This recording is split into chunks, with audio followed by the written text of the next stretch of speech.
Não,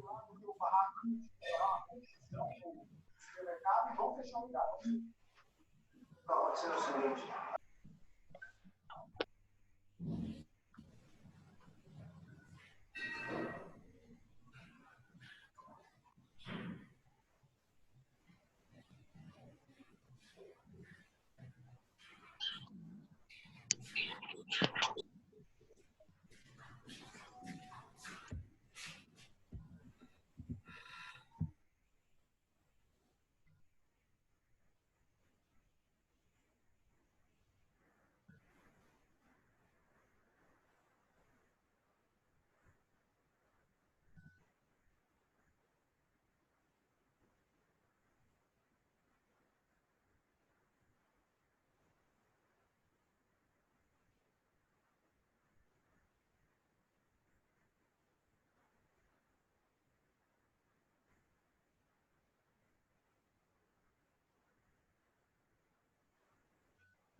Muy buenas noches. ¿Cómo están? Buenas noches. Buenas noches, doctora. Bien, vamos a hoy día ver al Enterobius vermicularis, que es otro nematodo intestinal muy frecuente, que no solamente se encuentra en zonas tropicales, sino más bien también en zonas frías, es muy frecuente de zonas frías. La enterobiosis se denomina también oxiuriosis. Hablamos de enterobiosis porque el parásito responsable de esta parasitosis es el Enterobius vermicularis, pero que también se lo conoce como oxiuro o pídule. Entonces, por eso la parasitosis se puede llamar enterobiosis u oxiuriosis. Es una infección habitualmente de tipo familiar, ya vamos a ver por qué, más frecuente en los niños, especialmente en niños hacinados, es decir, en aquellos que viven, por ejemplo, en hogares de acogida. Entonces, basta con que uno adquiera la enfermedad, es muy fácil que transmita al resto de los niños.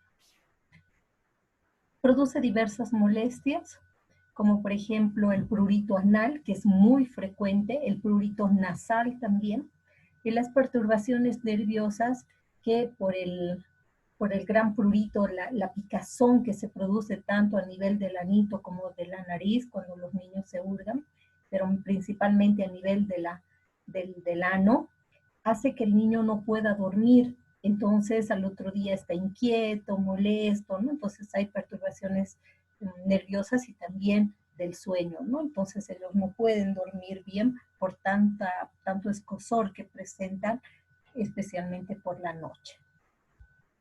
En cuanto a la biología, el parásito adulto es bastante pequeño, es el más chiquitito de todos los nemátodos. La hembra mide 1 centímetro y el macho 0,5 centímetros. Obviamente aún así son macroscópicos, los podemos ver a simple vista, los ejemplares adultos, pero dentro del grupo de los nemátodos vendrían siendo los más pequeños. Tanto la hembra como el macho se caracterizan porque en la porción anterior, no sé si aquí pueden ustedes observar, esto es un poco más claro, esto de acá se llaman expansiones cuticulares, ¿ya? O aletas cefálicas, ese es el nombre que recibe.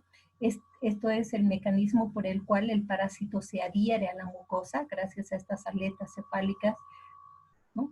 O expansiones cuticulares, estas con los líquidos tisulares, lo que hace es hincharse, entonces les sirve como órgano de fijación y así quedan adheridos a la mucosa del intestino grueso, que es su hábitat.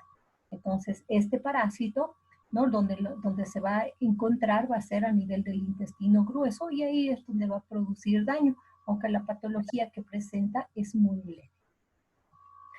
Acá tenemos justamente la porción anterior, acá se puede observar mejor las aletas cefálicas de las cuales hacía referencia, que le sirven como órgano de fijación. La boca también está formada por labios que pueden expandirse. A continuación tenemos acá el esófago, ¿no? El tubo digestivo. Y la característica de todos los nemátodos que la hembra va a tener los dos extremos rectos, en cambio el macho tiene el extremo posterior enroscado ventralmente. Aquí también en el macho podemos observar, ¿no?, las aletas cefálicas que están acá. Estos parásitos se caracterizan por poner la hembra en, vamos a volver acá, ¿qué sucede? El macho copula a la hembra y después de copular a la hembra, el macho muere. Una vez que estos parásitos han alcanzado la madurez sexual, lo que va a pasar es que el macho va a copular a la hembra y luego que copula a la hembra, el macho muere y es eliminado en la materia fecal. Entonces es probable que encontremos en las heces fecales a los ejemplares adultos machos, no así a las hembras. Las hembras, una vez que han sido fecundadas y que los huevos ya están a punto de ser eliminados, entonces lo que hace la hembra es migrar hasta la pared del ano, sale y a nivel de los pliegues anales coloca los huevos, que son estos, que tienen la característica de tener una cara plana y la otra convexa. Presentan dos membranas, una externa, una interna, ¿no? Y cuando los huevos salen son huevos inmaduros. Pero estos lo único que necesitan para madurar es una temperatura adecuada. Entonces, cuando hay una temperatura adecuada, este huevito se va a larvar y va a ser un huevo infestante, ¿no? Entonces, este tenemos acá un huevo inmaduro y este ya sería un huevo maduro. Como este parásito, ¿ya?, en este caso específicamente el huevo, como este huevo lo único que necesita es de temperatura adecuada, ¿ya?, lo cual en el mismo pliegue anal puede agarrar y madurar, no necesita caer a la tierra. Por lo tanto, cuando hablamos del enterobius, el enterobius no es un geohelminto. Todos los que hemos estudiado necesitaban de la tierra, ¿verdad?, para la maduración, a excepción del enterobius, que no es considerado un geohelminto, porque solamente necesita temperatura adecuada para pasar de ser inmaduro, que es como fue puesto por la hembra, a madurar, y como les decía, puede madurar directamente a nivel de los pliegues anales.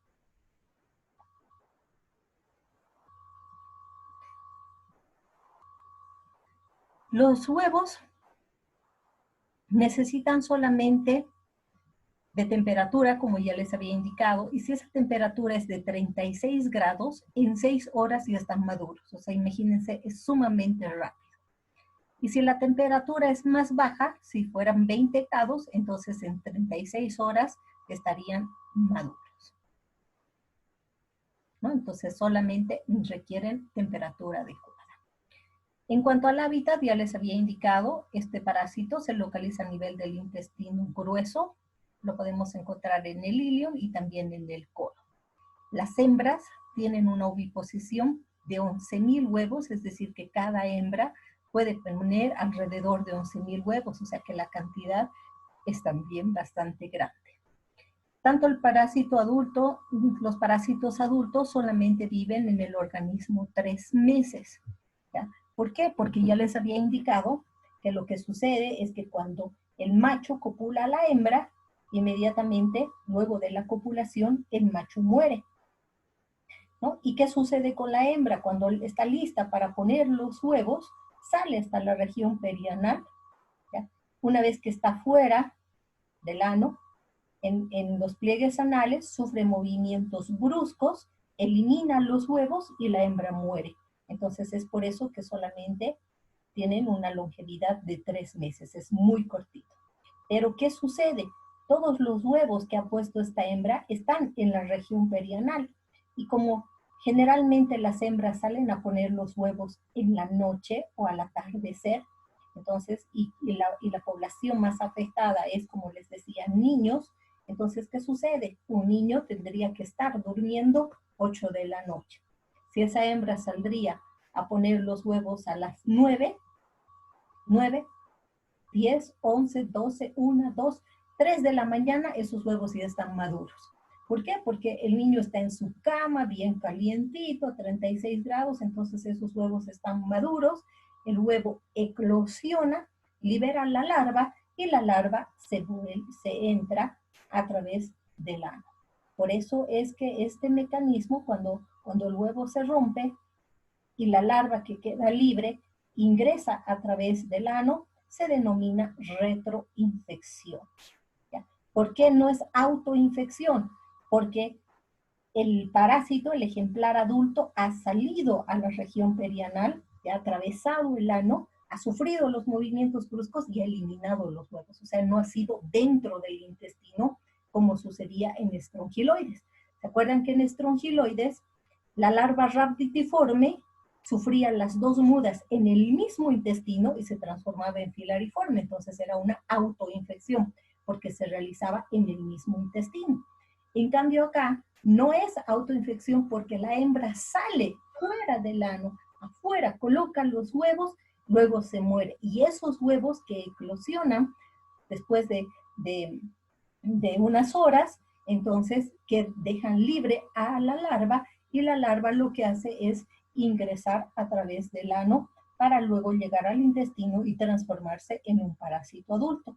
A ese mecanismo denominamos retroinfección. Otro mecanismo de infección muy común que se produce en esta parasitosis es el ciclo ano-mano-boca. Como ya les había indicado hace un momento, ¿ya? Este parásito cuando coloca los huevos, ¿ya? Estos huevos quedan pegados en la región perianal y cuando recién son puestos por la hembra tienen alrededor una sustancia pegajosa. Entonces quedan pegados acá y producen prurito. Entonces, ¿qué hace el niño o el paciente que tiene al enterobio? Se rasca la región y los huevos quedan en la mano. Entonces sabemos que los niños tienen pocos hábitos no tienen buenos hábitos de higiene, ¿verdad? Entonces se llevan la manito a la boca o a la nariz. Entonces ahí tenemos el otro mecanismo que sería el ciclo ano, mano, boca. El niño se rascó. ¿Qué se rascó? El ano. ¿Con quién? Con la mano. Y luego, ¿qué hizo con su mano? Pues llevó a la boca o llevó a la nariz. Entonces tendríamos el ciclo ano, mano, boca y también el ciclo ano, mano, nariz. Y lo que se da, pero en un 5%, que prácticamente es el que menos vamos a observar, es el fecalismo. ¿Por qué no tenemos como principal mecanismo el fecalismo? Es porque sabemos que el que va a salir solamente en las heces fecales es el parásito adulto, ¿verdad? No salen los huevos. Solamente podríamos encontrar huevos en la materia fecal cuando la hembra estaba saliendo a poner los huevos y el paciente tiene ganas de defecar, entonces el bolo fecal va a arrastrar a la hembra con los huevos y en ese caso podríamos encontrar huevos en las heces fecales, ¿no? Lo cual no es muy común. Por lo tanto, el mecanismo de transmisión fecalismo va a ser muy poco frecuente. El que más se presenta en esta parasitosis, no se olviden, es el ciclo ano-mano-boca, el ano-mano-nariz y también la retroinfección. Estos dos que están acá son los que más se van a presentar, especialmente la retroinfección, porque como les decía, generalmente el parásito sale a poner los huevos en la noche, entonces generalmente a esa hora el niño ya está en la camita y a esta temperatura tranquilamente va a alcanzar para que el huevo eclosione y el parásito pueda entrar. Aquí tenemos el ciclo de vida. Tenemos acá parásito hembra, 1 centímetro, parásito macho, medio centímetro, ambos con las aletas cefálicas, localizados ambos, como les había dicho, a nivel del intestino grueso. Entonces el macho copula a la hembra, luego el macho muere, la hembra cuando está lista para poner los huevos va hasta la región perianal y coloca los huevitos sufriendo primeramente movimientos bruscos que hace que elimine los huevos y todos esos quedan localizados en la región perianal. Cuando el paciente se rasca en la colita, se rasca el ano, quedan los huevitos en las manos o en las sábanas, en la ropa de cama, ¿no? Entonces estos se van a ir diseminando y si están a una temperatura adecuada, de 36 grados, en 6 horas maduran, y si la temperatura es menor, van a tardar un poco más, unas 36 horas. Una vez que estén maduros, estos huevos son infectantes y pueden ingresar a través de la boca, a través de la nariz, y les decía, la larva puede también ingresar a través del ano por un mecanismo que se llama retroinfección. En cuanto a la epidemiología, tiene una amplia difusión mundial, lo encontramos en muchos países. Son muy frecuentes las reinfecciones y las sobreinfecciones.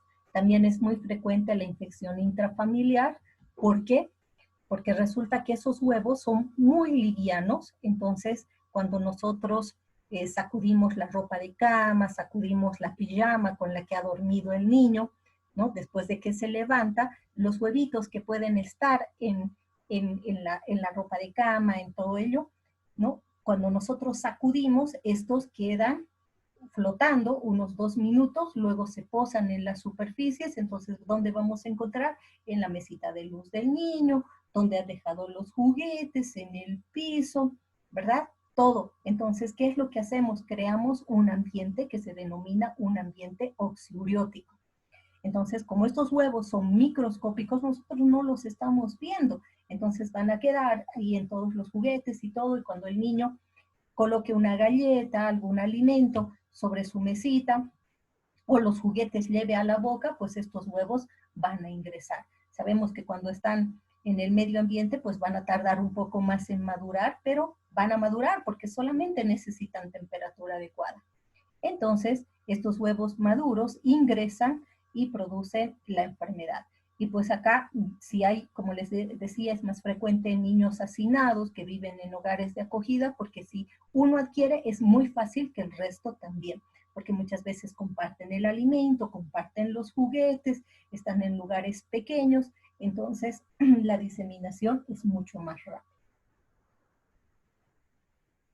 Cuando ustedes tengan un paciente que presente oxiurus, yo les recomiendo que pregunten a la mamá si tiene otros niños y háganle la prueba a todos los niños, incluso a la mamá, al papá, a la niñera, a los abuelos, a todos los que viven, porque, como les decía, es una infección intrafamiliar muy fácil de formar el ambiente oxiuriótico. Entonces es importante descartar que algún otro de la familia no haya adquirido la enfermedad. Como ya les había mencionado, la forma infectante es el huevo larvado. La vía de infección más importante va a ser la oral, mediante el mecanismo de transmisión que sería ano-mano-boca. También puede ser inhalación, cuando sea ano-mano-nariz. Acuérdense que los niños siempre están con el dedito en la nariz, entonces se puede presentar también. Y tenemos la otra vía de ingreso, que sería la rectal, cuando es la larva la que ingresa. En este caso no tendríamos solamente como forma infectante el huevo larvado, sino también tendríamos a la larva que puede ingresar a través del ano, ¿no? Que sería la vía de infección rectal, y estaría relacionada con el mecanismo de transmisión que dijimos que es la retroinfección. Como ya les había indicado, no solamente van a estar en lugares cálidos, también es muy frecuente encontrar en climas fríos. La población más afectada en niños, y la principal característica, la onicofagia. ¿Qué es la onicofagia? Es cuando las personas se comen las uñas, ¿verdad? Entonces, como en las manitos, en la uña van a estar los huevos, entonces, ¿no? Ahí pueden ingresar. En cuanto a la patología, no vamos a ver grandes lesiones que produzcan a nivel del intestino, pues, puesto que es un parásito que está muy poquito tiempo, ¿no? Claro que pueden estar ingresando unos, saliendo otros, eso se va a ver. Entonces lo que vamos a observar es una reacción inflamatoria a nivel local que se va a producir justamente porque el parásito se va a adherir a la mucosa del intestino por las aletas cefálicas que presenta. Lo que más se presenta son las lesiones que puede producir el niño por el rascado, porque en la noche no controlan, entonces se pueden rascar y se pueden producir algunas lesiones a nivel del anito, ¿no? Entonces, porque el niño que presente la parasitosis les va a decir a ustedes, o sea, que es realmente insoportable Yo he tenido pacientes que me decían, o sea, es insoportable el rascado, ¿no? O sea, no el rascado, diré, el prurito que se presenta, entonces el paciente tiende a rascar la región para aliviar esa molestia que presenta. También se puede producir una patología por migración de las larvas hacia los genitales, apéndice o hígado, y también al aparato genital femenino, produciendo una colpitis, que es una inflamación a nivel de la vagina, ¿ya? Que va a ocasionar abundante leucorrea. Ya sabemos que la leucorrea es una secreción, ¿verdad? Que aumento de secreción que va a presentar la paciente. Entonces, en caso de las niñas que tengan una enterobiosis, entonces puede haber una complicación, podríamos decir, que sería una colpitis o una vaginitis, dependiendo del lugar donde vaya a producir el daño, pero la principal manifestación clínica que presentaría es la leucorrea, ¿no? Normalmente una niña no tendría que tener leucorrea, ¿no? No tendría que haber flujo vaginal, pero estas niñas sí van a presentar, y es ¿por qué? Porque la larva, en lugar de ingresar a través del ano, ha ido hacia la vagina, como el espacio de la región perianal o el aparato genital es muy pequeño, entonces tranquilamente puede entrar a través de la vagina y producir ahí el leucorrea. Obviamente no va a transformarse en parásito adulto, no va a continuar el desarrollo porque sabemos que no es su hábitat, ¿verdad? El hábitat es el intestino grueso, pero mientras la larva se encuentre a nivel de la vagina, pues va a producir inflamación que la paciente va a manifestar o va a acudir al médico porque va a empezar a presentar leucorrea, lo cual no es normal en una niña pequeña. En cuanto a la sintomatología, no se olviden que el principal síntoma que va a presentar el paciente es el prurito anal. Ese es el principal. Ahora, cuando se lleva el dedito a la nariz, también puede haber prurito nasal, y cuando el parásito ingresa a través de la vagina, pues también va a presentar un prurito vulvar, ¿no? Y eso es lo que ocasiona un estado de hipersensibilidad en el hospedero. También van a haber los síntomas nerviosos, porque como les decía, va a haber alteración del sueño. Ese prurito anal principalmente se produce en la noche, cuando la hembra ha eliminado los huevos, y estos con esa sustancia pegajosa que tienen, produce bastante prurito en el paciente. Otra característica que pueden presentar sus pacientes es el bruxismo. Entonces lo que hacen es ellos hacen rechinar los dientes, pero el bruxismo no es exclusivo de un paciente que tenga enterobios, o sea, puede ser una sintomatología que él presente, ¿no? Un signo que él presente, pero no es propio de enterobios, o sea, puede presentarse el bruxismo también por otros motivos, ¿no? Los síntomas digestivos, los dolores abdominales son muy poco frecuentes. El principal motivo de consulta del paciente con oxiurus va a ser el prurito, ¿no? Y bueno, aparte de que tiene el prurito, pues la mamá les va a decir, el niño no puede dormir, se queja, el otro día está todo aburrido, ¿no? Y es por esas características.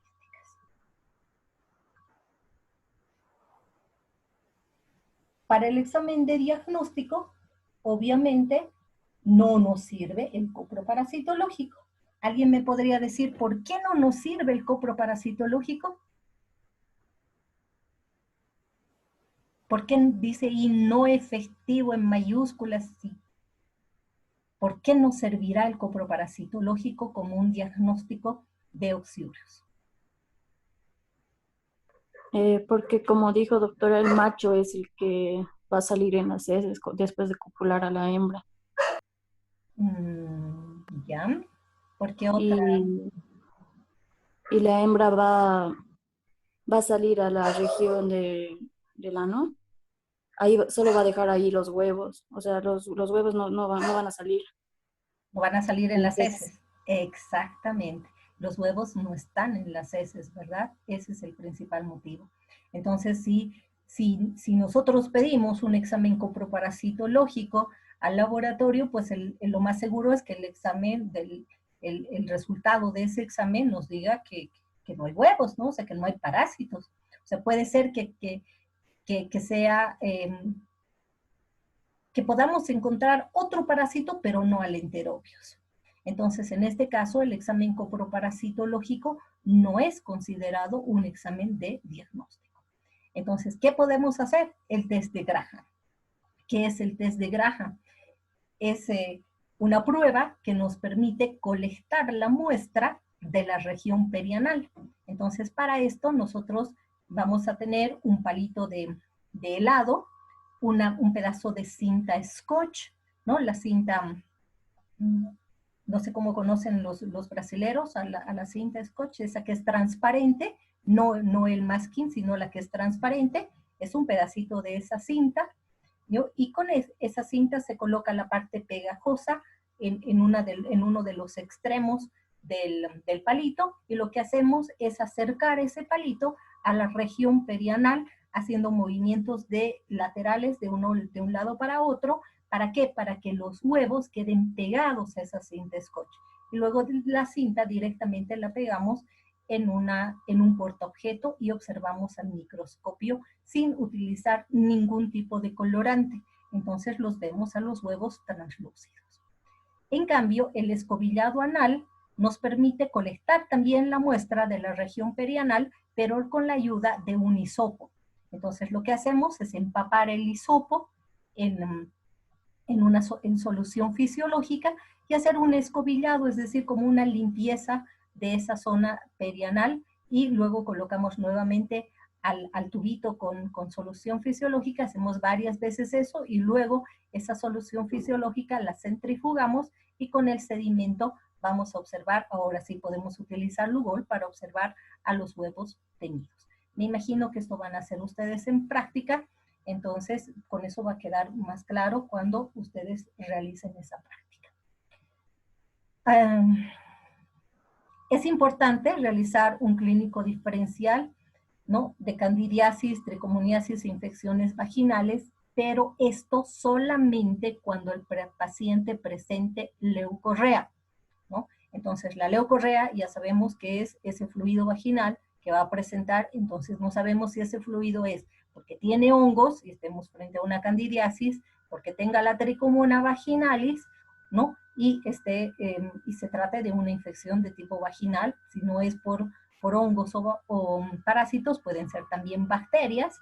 Entonces es importante hacer un examen en fresco de secreción vaginal, ¿no? Entonces lo que vamos a encontrar ahí van a ser los huevitos. Ahora, podemos solicitar un examen coproparasitológico como un examen complementario, ¿ya? No como diagnóstico, vuelvo a repetir, sino como un examen complementario. ¿Por qué?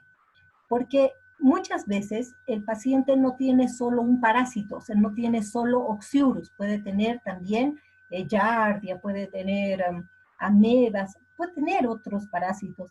Entonces, es importante, ¿no?, que como examen complementario solicitemos ese coproparasitológico para ver si no hay otros parásitos que estén también produciendo alguna patología dentro de nuestro paciente. Pero, vuelvo a decirles, no consideramos al coproparasitológico como examen de diagnóstico, sino como complementario para buscar algún otro parásito que pueda estar presente, especialmente en los niños que viven hacinados. Se han hecho muchos trabajos, hemos hecho trabajos con la carrera de bioquímica, donde tomamos muestras de materia fecal a niños que viven en esos centros, y generalmente no encontramos un parásito, encontramos 2, 3, hasta 5 parásitos. Entonces, es siempre importante solicitar el coproparasitológico para ver o para la búsqueda de otros parásitos que podrían estar presentes a nivel del intestino, ya sea delgado o grueso de estos pacientes. ¿Alguna pregunta del diagnóstico? Sí, doctora. Al hacer un examen clínico diferencial, es decir, ¿cómo se puede afectar a la vagina, el parásito? ¿Cómo se puede desarrollar esa infección con este parásito? Ya, lo que sucede es que el parásito ¿ya? Lo que pasa es que el parásito, el huevo se ha roto, les dije, ¿verdad? El huevo eclosiona, libera la larva. Y la larva lo que tendría que hacer es entrarse a través del ano y transformarse en un parásito adulto. Pero ¿qué puede suceder? Que esa larva, en lugar de ingresar al ano, se vaya a la vagina. Y entonces en la vagina, ¿qué va a producir? Leucorrea. Y como la paciente va a presentar leucorrea, entonces hay que hacer un diagnóstico diferencial, porque tú no sabes si la leucorrea que está presentando la paciente es porque tiene cándida, porque tiene parásitos o la tricomonas vaginalis, o si es el enterovirus. Entonces, por eso se hace el clínico diferencial, para que cuando tú tomes la muestra de secreción, puedas saber si se trata de cándidas, si son hongos, si son parásitos, o si es una infección de tipo bacteriano. ¿Alguna otra consulta? Es decir, doctora, la larva puede vivir en la vagina. Solamente un tiempo muy pequeño, pero el tiempo que está ahí va a ocasionar la leucorrea y la vaginitis. No va a transformarse, no va a madurar hasta transformarse en un parásito adulto. Solamente se queda como larva y mientras está viva, entonces ocasiona la leucorrea. Sí, gracias, doctora. Doutora, quais são os sintomas se está na vagina? São ranhaduras igual? Lo que va a presentar tu paciente va a ser prurito vaginal y la leucorrea, es decir, el fluido vaginal que no es común en una niña, ¿verdad? Las niñas no tendrían por qué tener. Algunas veces presentan honguitos porque en lugar de limpiarse hacia afuera, hacen hacia adelante, entonces contaminan con materia fecal la vaginita. Entonces, en ese caso puede presentar una leucorrea y además prurito, pero lo principal es eso, ¿no? O sea, va a haber prurito vaginal y leucorrea.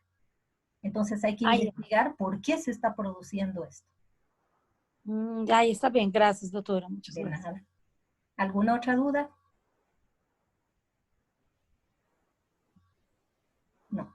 Ok, el tratamiento podemos realizar con palmoato de pirantel, con piperacina o también con los derivados benzoimidazólicos como el Vendasol, el mebendazol, el albendazol, que ya sabemos que es importante dar 3 días, ¿no? Y el tratamiento es muy importante extender a todo el grupo familiar, no solamente al paciente que ha presentado. Y otra cosa, es mejor, como les había dicho, realizar el tratamiento no solo al paciente que ha presentado en ese momento el prurito, sino también a todo el entorno familiar para ver si no tiene alguien más.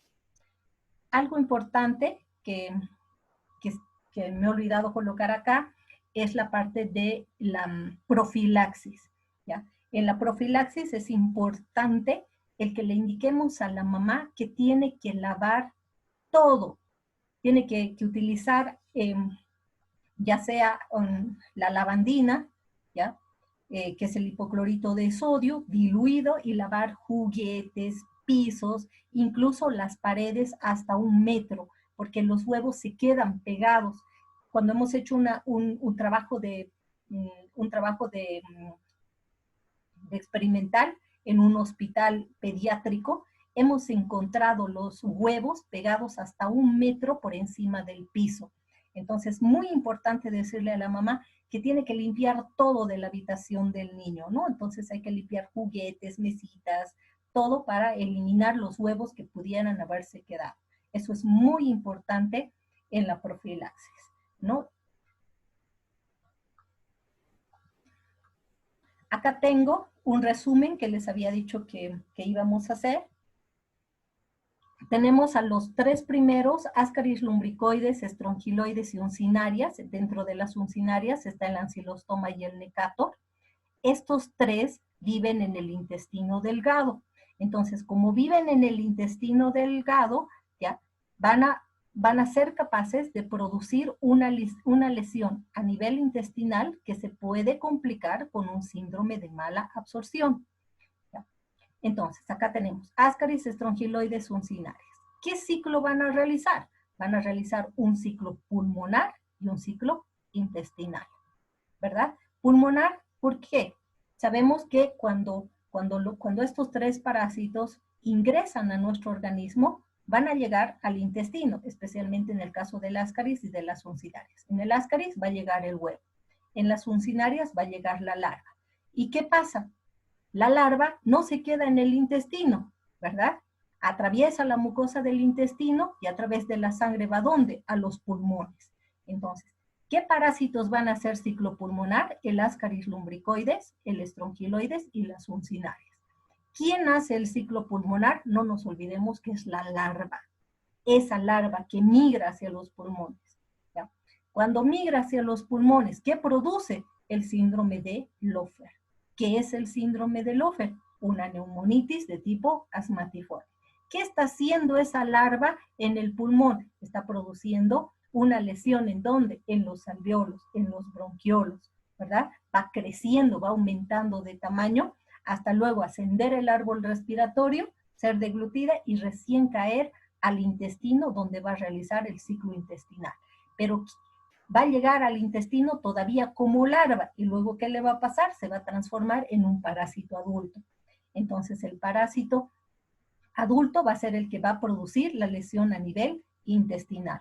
En el caso del Ascaris, que producirá obstrucción, no solamente obstrucción a nivel del intestino porque se enrollan, sino también puede producir obstrucción de algunos conductos. Y obviamente la inflamación a nivel de la mucosa, y esto se puede complicar con un síndrome de mala absorción.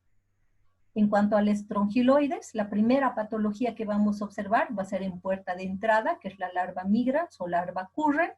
Luego se va a localizar a nivel de pulmones, entonces vamos a tener el síndrome de Loeffler. Luego va a caer al intestino y el parásito adulto va a producir inflamación. Como una complicación podemos tener el síndrome de mala absorción y también se puede presentar la hiperinfección, que sabemos que está asociada a una autoinfección que se presenta en pacientes inmunodeprimidos, ¿no? Entonces, ahí tendríamos otra complicación. En cuanto a las uncinarias, primero van a producir una dermatitis en puerta de entrada, luego tenemos el síndrome de Loeffler, el daño a nivel de los pulmones, luego la inflamación en el intestino, y como son parásitos hematófagos, entonces, ¿qué van a producir? Anemia. Y les dije que no solamente la anemia se produce porque el parásito absorbe sangre, sino también porque migra constantemente. Y la complicación sería el síndrome de mala absorción. En cuanto al trichuris, tenemos la acción traumática. Trichuris y enteropios, como hemos visto, están en intestino grueso. Entonces, solamente van a producir un ciclo a nivel intestinal. Ninguno de estos dos hace ciclo pulmonar, solamente hacen ciclo intestinal. La patología más común del trichuris va a ser la acción traumática, que es porque el parásito sabemos que la mitad de su cuerpo está dentro de la mucosa del intestino. También es un parásito hematófago, entonces va a producir anemia, pero la anemia no es tan frecuente como la que se observa en uncinarias, por eso se los he puesto esta con mayúscula. Y también se puede observar los dedos en palillo de tambor, les dije, en niños con desnutrición en casos crónicos. Y la complicación es el prolapso rectal. En cuanto al enterobios, les dije que solamente son muy pocas las lesiones a nivel del intestino, más vamos a tener lesiones por rascado, y la complicación sería una vaginitis cuando el parásito se localice a nivel de la vagina en las niñas. Y aquí tenemos el tratamiento. Este es el de primera elección y este es el tratamiento alternativo. No sé si tienen alguna duda.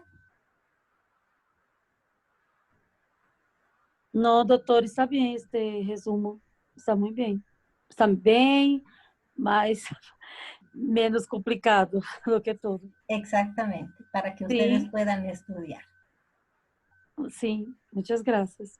Entonces, lo que vamos a hacer es esperar un minutito que se grabe unos 5 minutitos que grabe la presentación y luego los vuelvo a invitar para ver el otro tema que es triquinosis. ¿De acuerdo? Ya, está bien, doctora. Sí, doctor.